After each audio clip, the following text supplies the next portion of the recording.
Hello, everyone. I am testing out the live streaming, and unfortunately, it seems like the live streaming wants to only be rotated vertically, which is weird because I'm used to being able to do it this way. This actually seems the more correct way, and I don't understand why it just wants to do vertical because to me that is vlogger fail. But I haven't done a live stream on my mobile device, and I thought that I would test it out. So I am downstairs instead of upstairs like I normally am, where my computer is, and this is just really strange. I really wish that I could get it so that it is horizontal and not vertical, because this just feels wrong. It feels extremely wrong to me.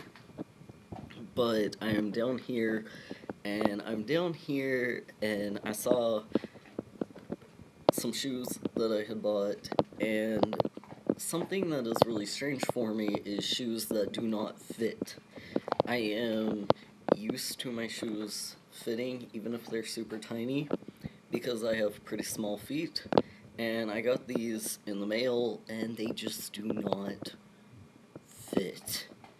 And that is awkward for me because I do love them a whole lot. They look really nice, really pretty shoes. I was going to wear these with my Juzo outfit, where Juzo's in a dress, and it's strange that I got them in the mail, and I got them later than the con, and I'm kind of glad that I got them later than the con because it forced me to go out and go buy some other shoes at a thrift store that I could just make do with, and they fit and everything. They were big on me. Every shoe that I buy, especially for cosplay, normally they are much larger than my feet because I do have extremely tiny feet due to having surgery as a child, as a baby, that my feet just didn't grow. So having shoes that are too small, like these ones, just that's so odd to me. But I mean, thankfully, I was able to get a refund, and I'm getting some in the mail that hopefully will fit. And I had to buy 3 sizes up, and that's weird for me as well because I thought these would fit for sure going off their size guide, but it is what it is. They run very, very, very small, and I'm hoping that the new ones will fit. But I feel really weird because I don't know what to do with them. I really love them, and I thought about like finding a way to just kind of display them instead. They were really cheap though, so I'm not like too bummed. I'm bummed that I couldn't wear them for my Juzo outfit because I know that they're not exactly what he has in the manga with that, but I couldn't find anything that I could make work that was not like $80 worth of money that I don't have. So for like $15, I was able to get some really cute heels, but they ended up not fitting. And I thought like these reminded me of Juzo a lot.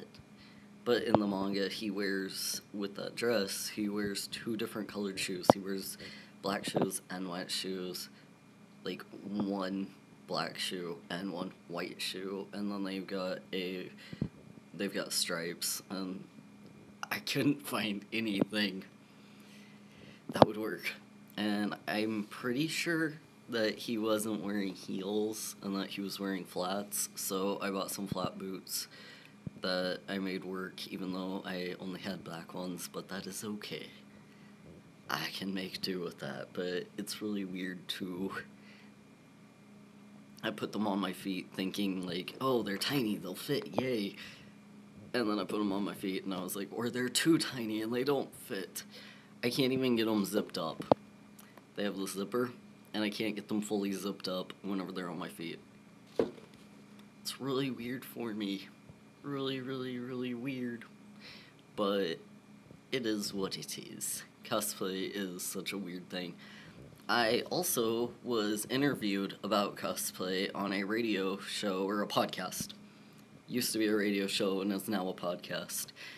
And I am excited about that. I got interviewed and it was a really good interview about cosplay.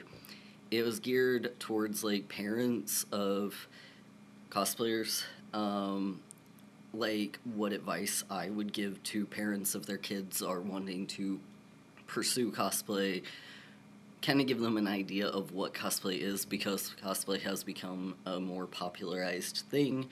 More people are getting into it and whatnot, and I know that there has been a lot of question around parents of what is this? Is it okay? Is it healthy? Is it this, that, and the other? And they have all these questions, so I was able to answer a lot of those questions in that podcast. And whenever that is up, I think it's going to be up probably next week or so.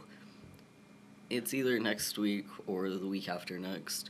Whenever that comes into play, then I am going to post a link to it on my Tumblr. So, Artful Impersonator on Tumblr, it will be up.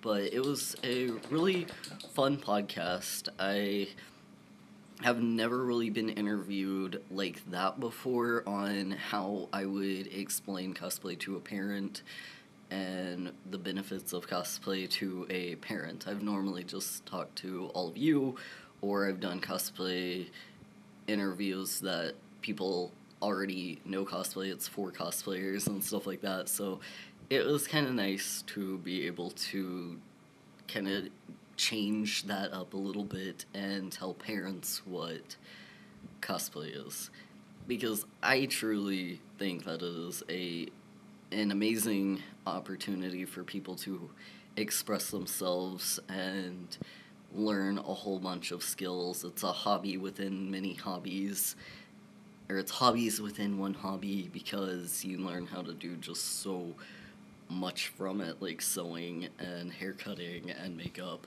So I wanted to explain that to the listening audience of that podcast, but I will definitely post that link. I was extremely thankful to have been asked to do it, and it was really different because it is somebody who I know personally and whatnot who's doing the interview and stuff, and it was only odd in that respect, not because like that person is or anything, but just like I was kind of like, it was almost like having a conversation with somebody that I've already had this conversation with, and then trying to remind myself that yes, it is for people who have not heard about this or are only hearing about it through media attention and whatnot. So that was a lot of fun, and I am excited to share that all with you. And I'm seeing what did you cosplay? With these, it was for Juzo from Tokyo Ghoul Re, whenever he is in the auction and he's wearing a really cute dress and wig and stuff like that, and I was going to use these for that dress and that outfit. Alas, they don't fit. I am still having trouble with this whole like setup of it being vertical. I apologize for it being vertical. This is for some reason how YouTube Live Mobile is deciding to be, because anytime that I turn it sideways, it's like, you cannot rotate the device, blah de blah. It's only going to orient vertical, and I'm like, why? So it is what that is, I guess. But I wanted to give you all that information that there will be a podcast to look forward to, and I was kind of, not gonna lie, I was kind of nervous because in the interview, I don't go by KW, so that was a little nerve-wracking, just on the grounds of why I go by KW instead of my real name online is just for a lot of, like, safety reasons. Not that I don't trust my artful friends, but just like safety so that it's not easy to find me, and it's not something that employers have to worry about how I am being portrayed and whatnot, so that it just kind of keeps my reputation if I'm looking for a job and stuff like that, and I don't want to have an employer be like, well, you have this online presence and you're going by your real name and whatnot, and maybe they don't like my online presence. It's just more of a safety reason to have that where I am just KW, and I'm happy going by just KW and whatnot, but in this podcast, we use my real name, and so that was a little bit awkward and different, but of course the interviewer asked, like, is it alright if we use your real name, or would you like to just go by KW, but I really thought about it as, since I am in that podcast trying to talk to parents about cosplay and whatnot, I felt like it would maybe make them detach a little bit if I just go by my online nickname sort of thing, that they might feel like I am not credible enough because I'm not even willing to say this as myself. I just have to have it as my persona or whatever. And so I was like, no, this is stuff that I would tell anybody, and so we can use my real name, because I have had employers who have asked about my cosplay and have asked about the cosplay channel, and they know my real name and they think it's really cool and whatnot, but they also did like the fact that on my YouTube I just go by KW. They appreciated that, so I have just kept that and maintained that, because I just feel like this channel is not me trying to gain any big fame or name or anything like that. Why I go by KW is just because it's not truly just about me. This channel is not really just about me. It's about cosplay. It's about the community of cosplay, and I am just one person in it, and these are my opinions about it, and this is how I do it and stuff like that. So it's not really a fame game or anything like that where I need my real name out there so that I can get the popularity. It's not really anything like that, so I just go by KW, and it's comfortable for me and makes me happy. But I hope that you all will look forward to listening to that podcast whenever it comes out. So definitely on Artful Impersonators Tumblr account, will be posting a link to it whenever it is up.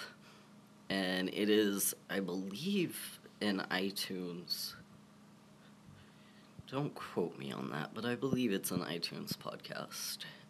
It's a podcast regardless, so I will have the link, and I believe that it can be listened to through all platforms even, so I hope that you all will look forward to that, because cosplay is so important to me, and it's really cool that I have that opportunity to kind of get the word out about it in a happy, healthy light, rather than on the media, like the main media, whatever that's called. I do know from hearing outside of the cosplay world that cosplay has a pretty, I don't want to say horrible reputation, but it has just kind of like, it's not in the best light. And that can scare a lot of parents that their kids are getting into that because they've only heard negative things about it from the big media. My dog. I'm downstairs, so they're downstairs, and he's kind of not used to me staying downstairs.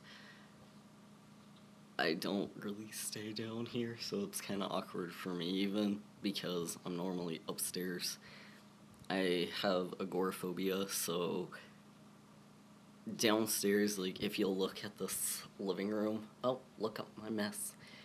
Can you tell that I First of all, the dog decided to destroy his toy a little bit, so there's stuffing and fluffing everywhere.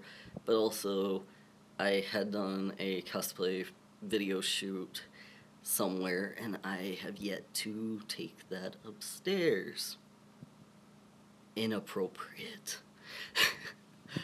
But this living room is rather large, and I am rather small, so it makes me a little uncomfortable to stay down here for too long, just having agoraphobia and whatnot. I don't know how to exactly explain that. It's the opposite of claustrophobia, because I can handle being in really tiny spaces and whatnot. That's why, like, I stay in my bedroom. No, I don't like tiny spaces where I can't fit all my stuff. Like, if things are getting to where, like, I can't fit anything anywhere and everything's just, like, piling up, then, like, I don't get claustrophobic, but it just kind of gets that, like,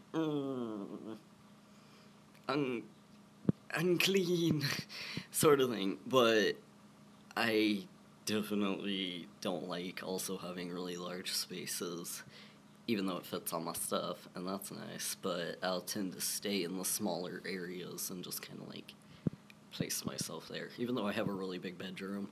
But whenever you have a computer in front of you, it kind of helps because you don't have to see the whole large, vast amount of space.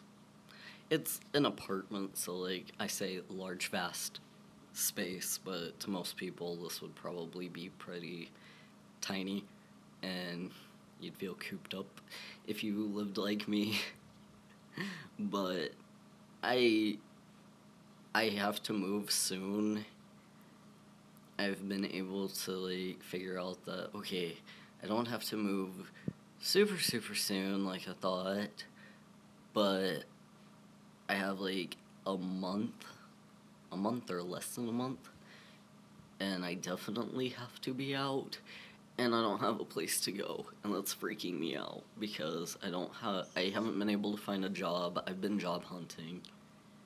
Let's talk about the adult world. I've been job hunting, but also having to look for a place to live, which, when you have no money, kind of feels impossible to do.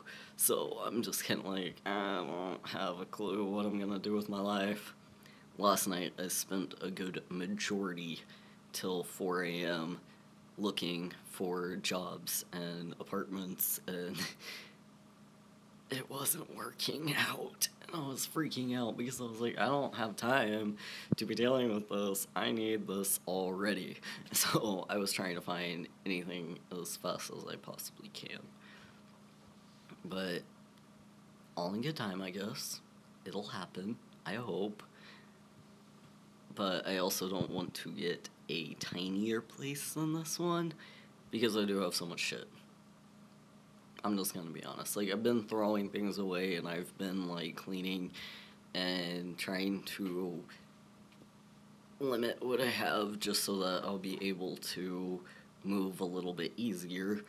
The only issue is my cosplay closet is vast, and there's nothing I want to get rid of out of my cosplay closet. Like, I keep thinking, like, well, you'll probably never cosplay that character again. You don't need that anymore, and then sentimental hits, and I'm just like, but I love it, and I had so many good memories in it, and so I'm gonna keep it, and maybe one day I can use pieces from it for another cosplay, so it just turns into that game.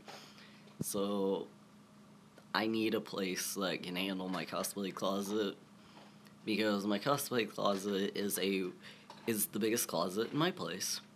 And as I walk in closet, it's like a tiny room, essentially, but it's completely overflowing, so I've had to set up clothes racks in my bedroom to hold some more, and it's getting a little out of control, even though, like, I keep trying to throw things away, and then I'm just like, but I love that, and I'm gonna use that, and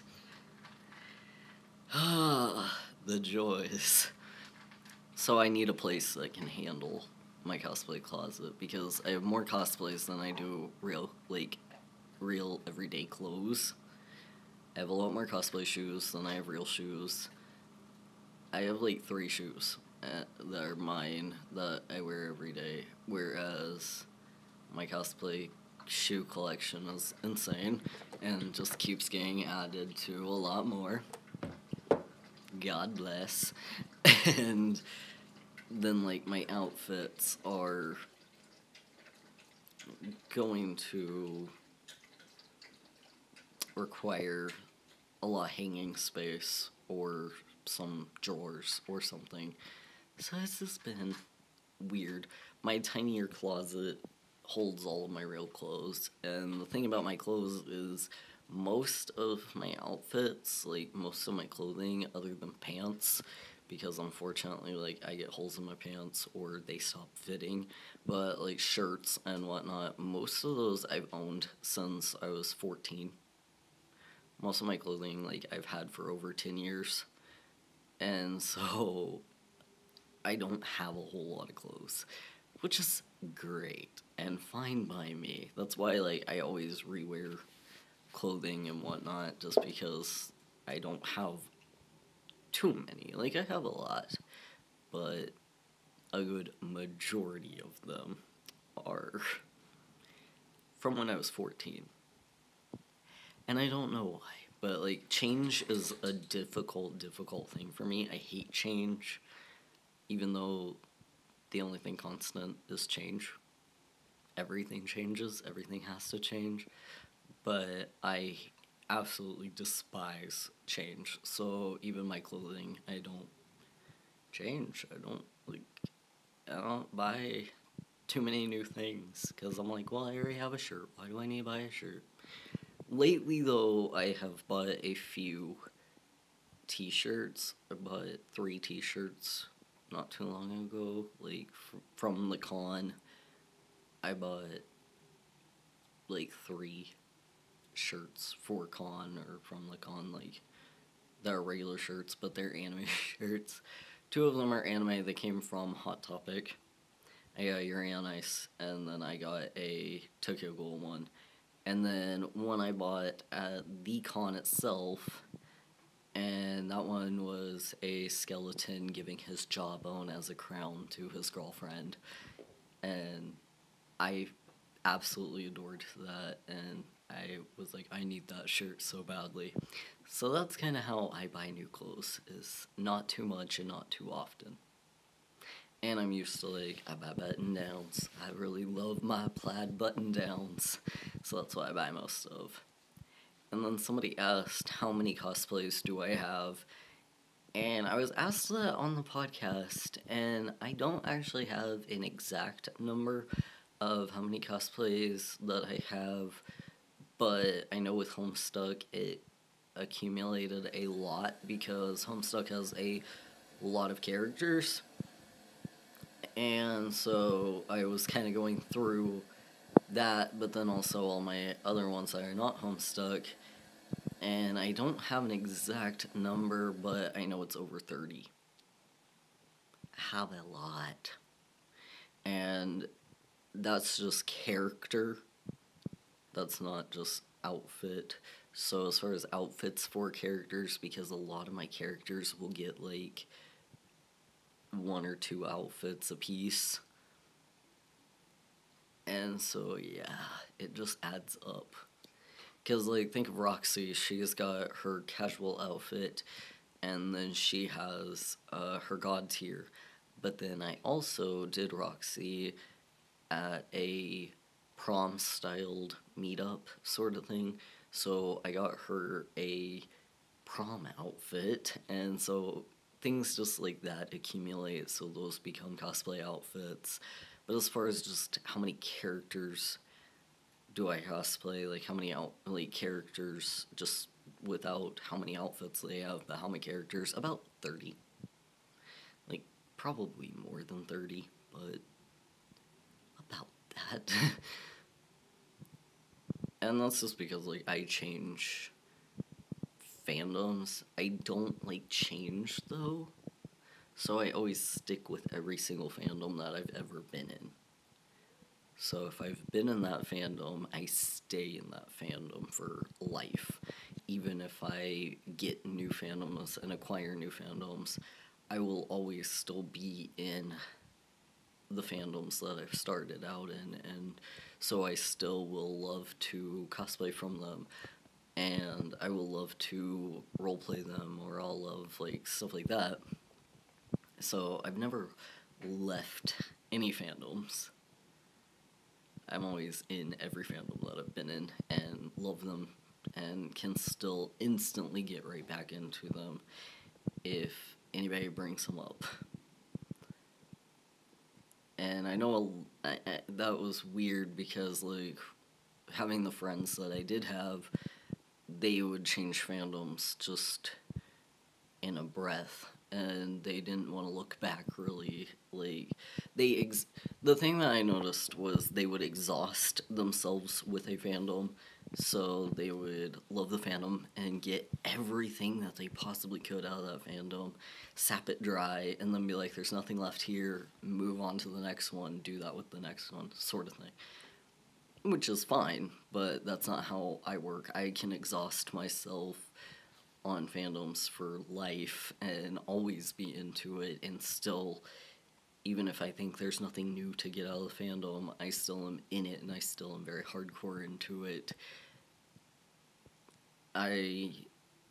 If you follow me on Tumblr, like my personal Tumblr, you may notice that I'll do that sometimes, where if somebody posts from a fandom that I haven't really reblogged in a long time, but I see a post from it, then I'll immediately go and just like spam reblog as much from that fandom that I can.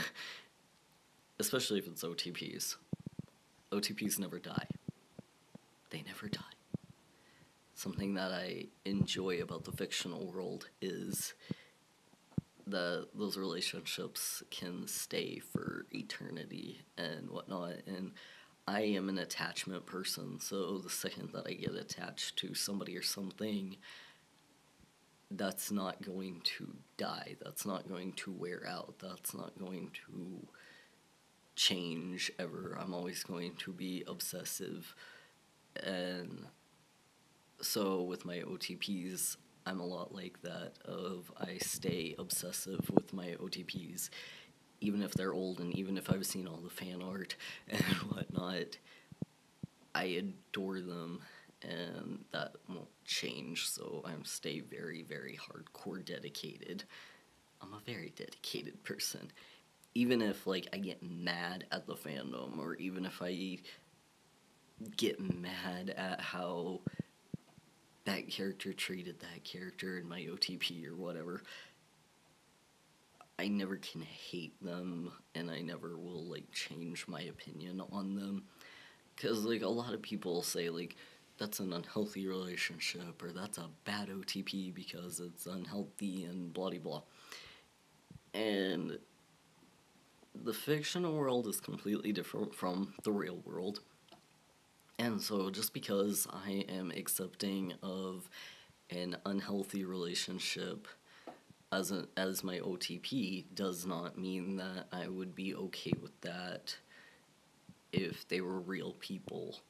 I wouldn't be like, oh, that's so cute, no, I love them, and blah, blah, blah.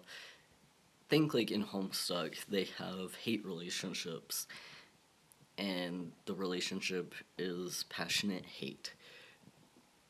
In the real world, that's not healthy, that's not good for either person, and it's sad, but in fiction, I can love that all day long, and that's healthy and fine for them, and that's just because nobody's actually getting hurt by any means.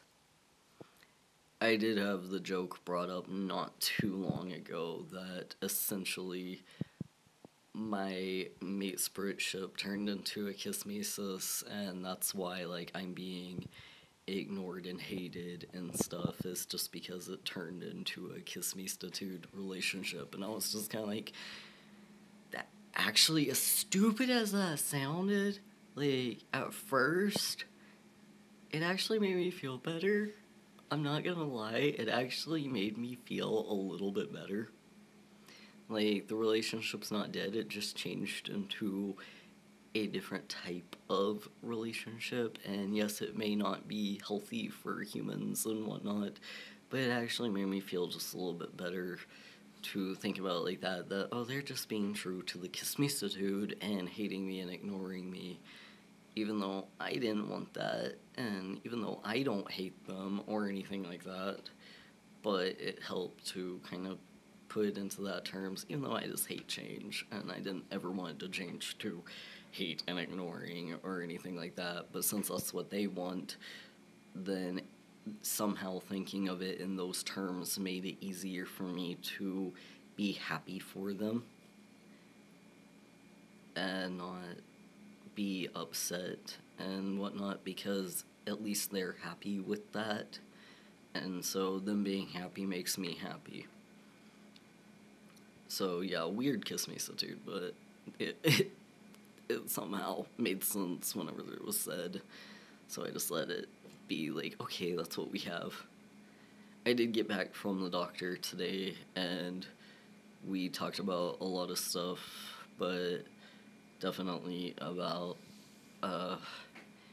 dealing with lies being created, because it's been brought to the attention and whatnot that, yes, there have been a lot of really bad lies been made about me that is using my mental disorder as a easy way for them to create lies about me. And so we talked about a lot of that on just how nobody in their right mind should ever find out that somebody has a diagnosis like I do and then try to gain sympathy and by creating lies and whatnot and using that person's mental disorder as their excuse to be able to create that, because it's just wrong. Like, I don't like the fact that the excuse is that I can't remember. Well, you don't remember what your alters do. So they can say that or even that one of my alters or whatnot, they can go around saying that they were physically abused by me or my alter or anything like that, and their excuse, if I were to defend myself and say that never actually ever happened, trust me, on my dog's life, that doesn't happen. I'm not an abusive person, like, physically, and my alters are not physically violent or anything like that. To have that used against me of, well, you can't remember. So, yeah, it happened, you just don't remember it happened, is fucked to high heavens.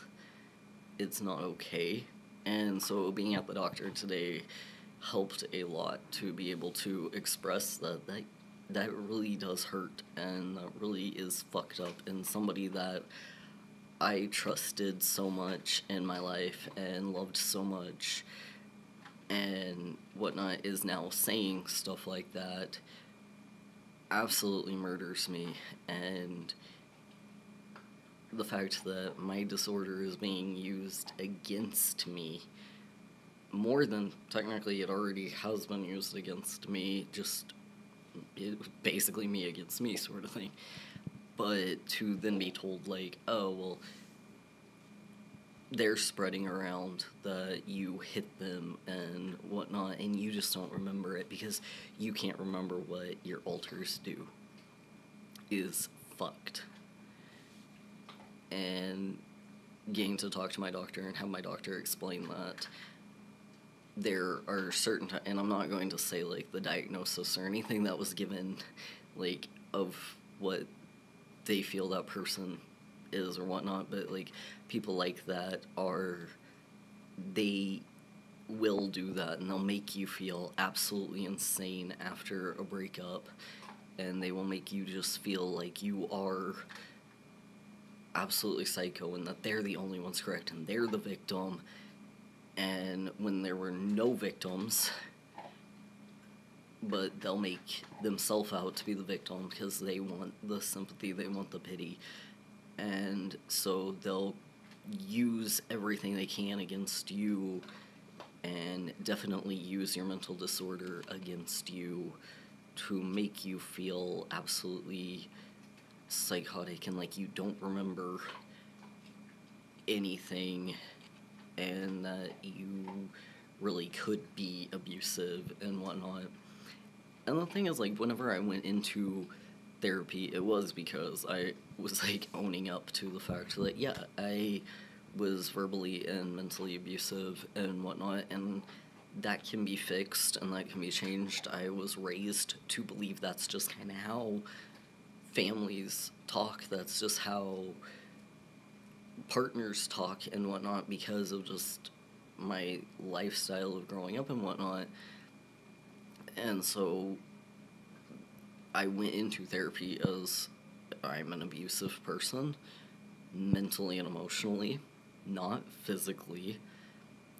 And to now be told, like, that somebody that I trust very much would say, or did trust very much, would say that I physically abused them absolutely kills me, because I know for an all-time fact none of my alters would. I know for an all-time fact I wouldn't.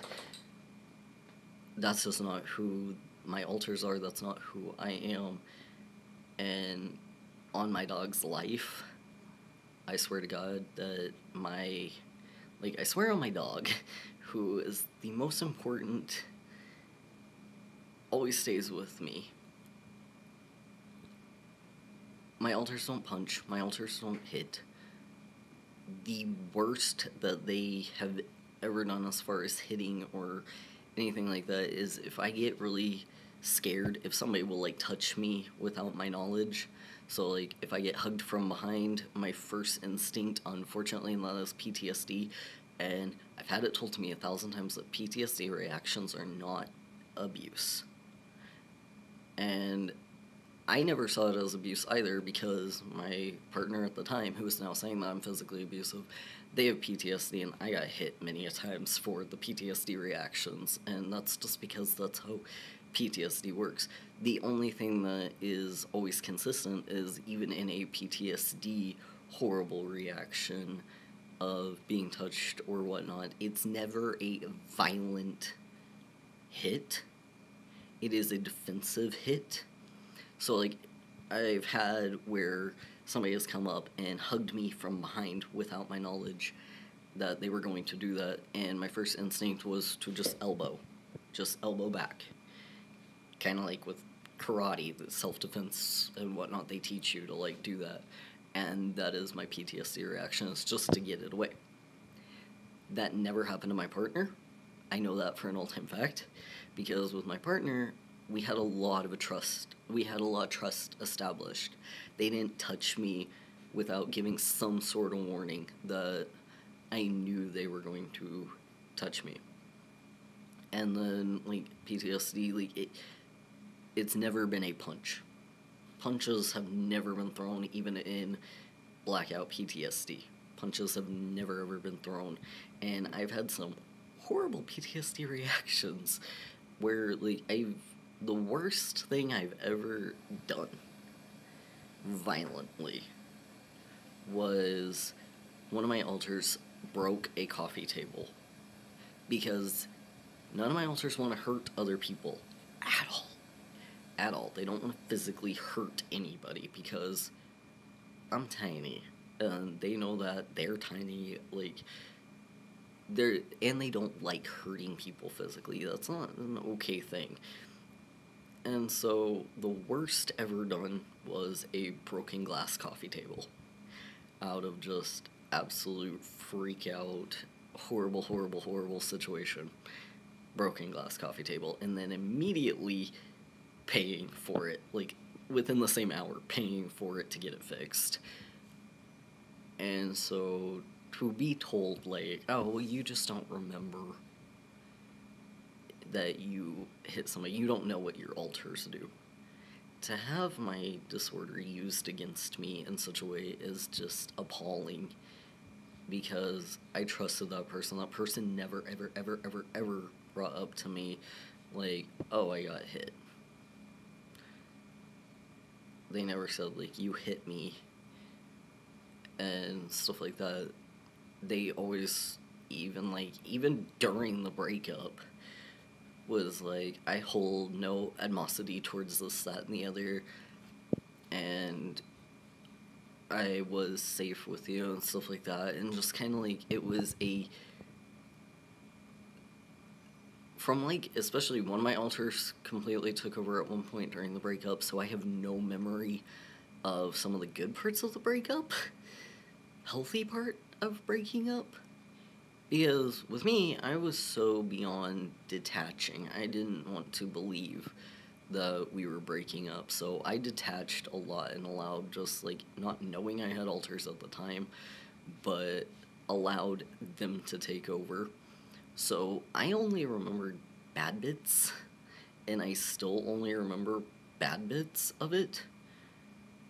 And yet, one of my alters said, like, there was healthy situations and there was healthy, like, conversations during it, and that he's shocked and appalled that any mention of, or, like, now it's being brought up that I'm an abuser and that I hit and whatnot. I don't take that lightly. I would never take that lightly. I wouldn't, if I believed for an all-time fact that, like, okay, yes, I don't know what my alters do sometimes. I really don't. So if I believed deep down, like, that sounds like one of my alters would do that, I would own up to that. That is not something I take at all lightly. That is not okay. I would be all over that and getting that taken care of. But yet, I know in my hearts of hearts that never happened. And just because I don't know what my alters do does not mean that they would do something completely out of their own character and their own beliefs and their own set standards for themselves, that ever they could have been pushed to a situation where they would hit, that they would be violent in such a way. That's not at all who they are. And I really wish with everything in me that the accuser would talk to the accused, because since they know that I have this disorder and whatnot, maybe they could fill in the gaps. If they truly, truly believe that they were hit, if that's what is true and not just them making it up for attention's sake, like my doctor is saying that it definitely is, but yet it's right. I don't remember a lot of what my alters do, so if they truly want to fill me in on some blank spaces and tell me exactly what they remember and exactly what they believe happened, I'd love to hear it. But yet, they're telling everybody else in the universe and never wanting to communicate with me and never bringing it up to me, the one with the mental disorder that they're accusing, and saying, well, he doesn't remember. Okay, then fill me in. Why not? You're safe. You're safe with me. You've always been safe with me. If you're going to accuse me of this, then please fill me in on what I'm not remembering. Are my alters lying and saying that they've never hit people, that that's not who they are, that they just can't bring themselves to do it because they're scared of being hit back? If that's a lie from them, which I know completely cannot be, unless this person would like to come forward and talk to me and make me believe them over my alters. But I'm sorry, whenever I have the accused alter crying so hard, cutting themselves to bits and pieces, freaking out and saying that that is not at all who they are, when they never really do that when they're accused of being abusive. If they normally get called out on stuff that they've done that was abusive, they just kind of take it as they always have a great excuse, and they're just like, meh, well, yeah, I do that, and get over it, and that sort of thing. They always have a good enough excuse, a good reason of why they did it. Whereas in this situation, they're completely upset by it. They don't understand why they've been accused of that. They are self-admitting a very bad person, and they're okay with that, and yet they don't do that, and they're freaking out because they were like, what else am I going to be accused of? Because that's not who they are. That's not who they ever, I think, could be whatsoever. And it freaks them out because they're scared of, like, why all of a sudden are they saying this stuff? And they want my reputation hurt, but they don't like the fact that this has been made worse than it was and stuff, because now it's accusing them of something that they are definitely not.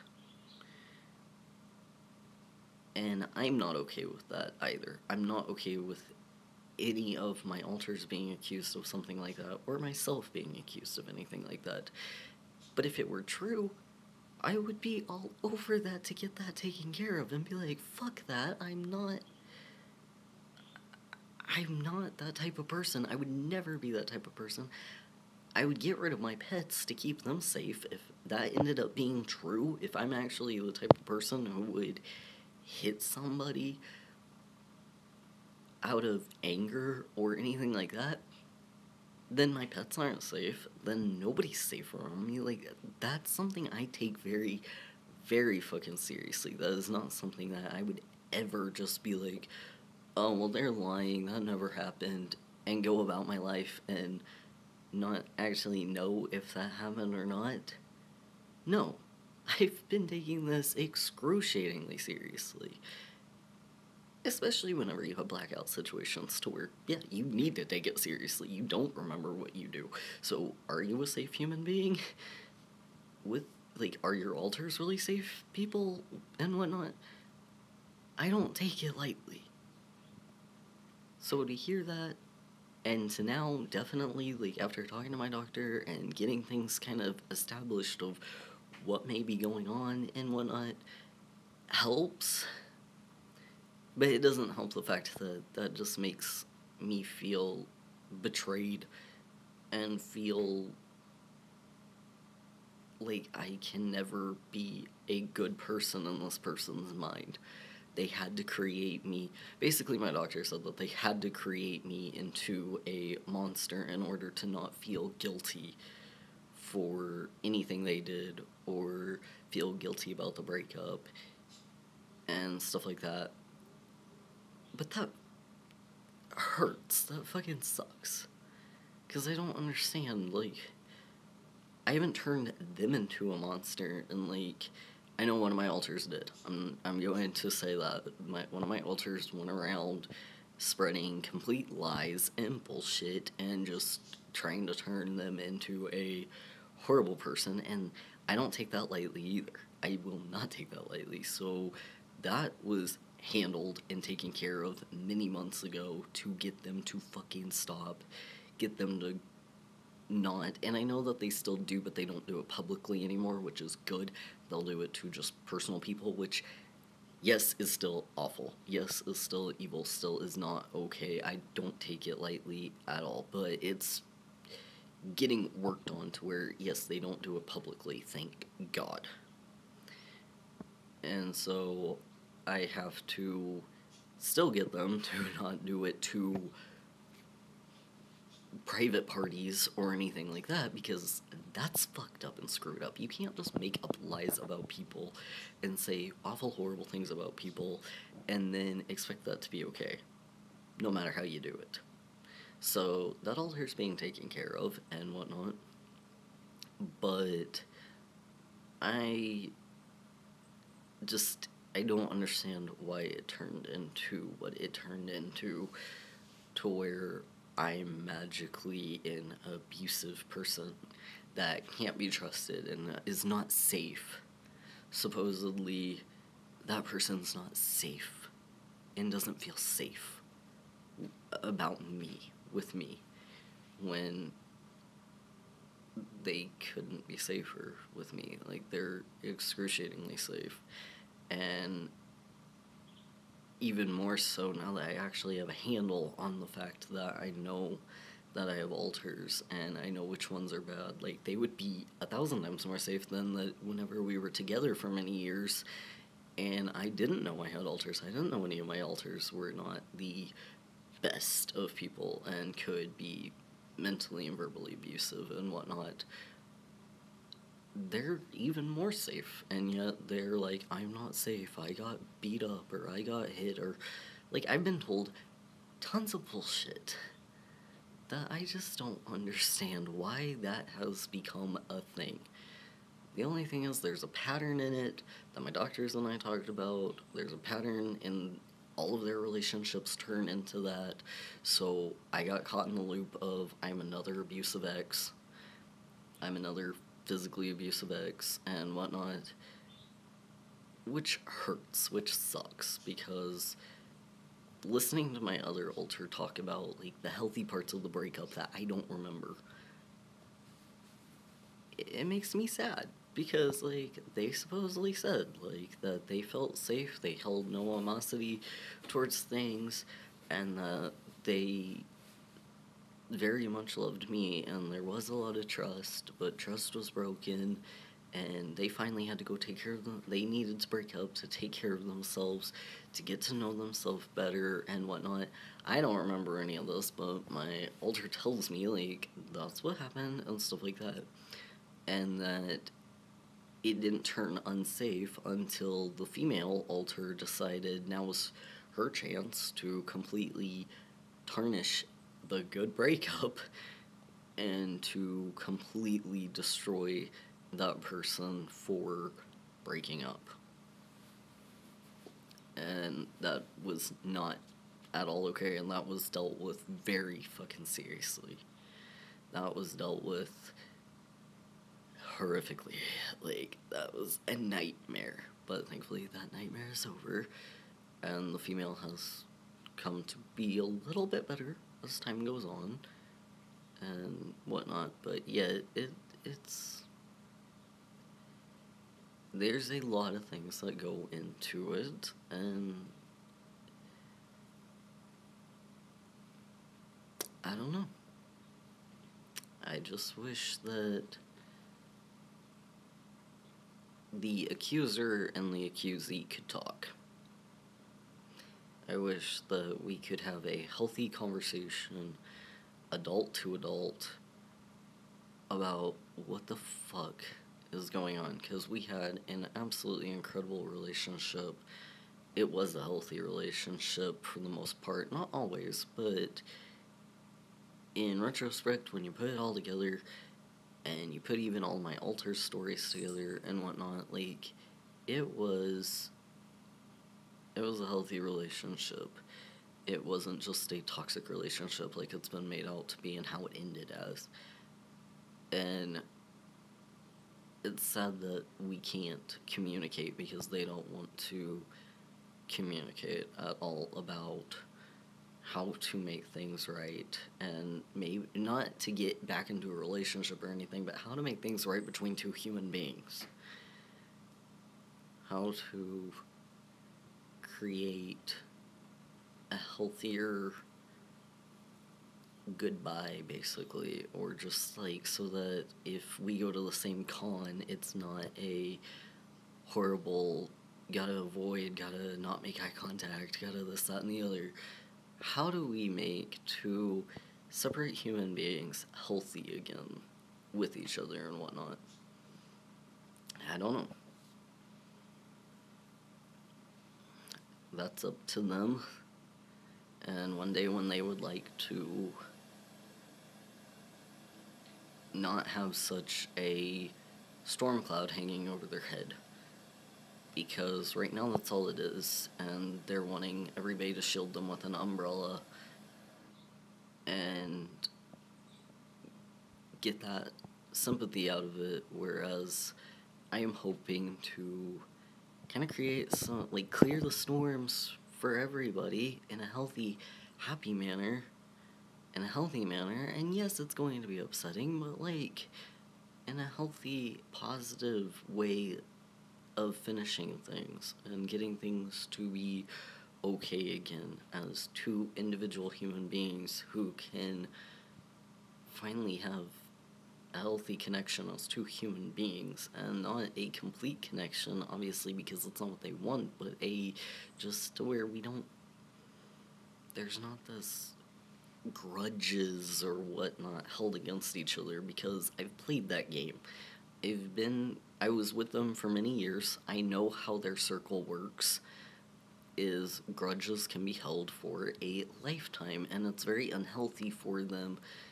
And even when I was in a relationship with them, grudges that they held on other people affected our relationship pretty badly, even though I may have never even met those people. I didn't know who those people were. I just knew that, oh, well, I have a grudge against them because they did that to them, so they're a bad person, they're a horrible person. But it just made to where even things in our relationship were really unhealthy because those grudges for other people were still in their heart. And their heart was full of a lot more grudges than could hold a lot of love and stuff like that. So it's sad, and I wish that they could see it, and I wish that they could understand that I hold no hate for them. I hold no grudges for them. The only thing right now is that I am upset and hurt and wondering why it had to turn into way more than it was, because let's face it, because of all the shit my alters did online, it was awful. It was horrible. It was horrific. Why now make it even worse? We already know it was awful. We already know it was horrible. Why does it have to keep getting bigger and bigger and bigger? Only then, I've seen this pattern before. I've watched this happen before. I even lived with them with their last relationship, and then over the years, things kind of seemed just like, okay, this person's now becoming worse and worse. And I didn't like that person, but yet it was kind of confusing to me. There were situations where I was like, I'm not really understanding.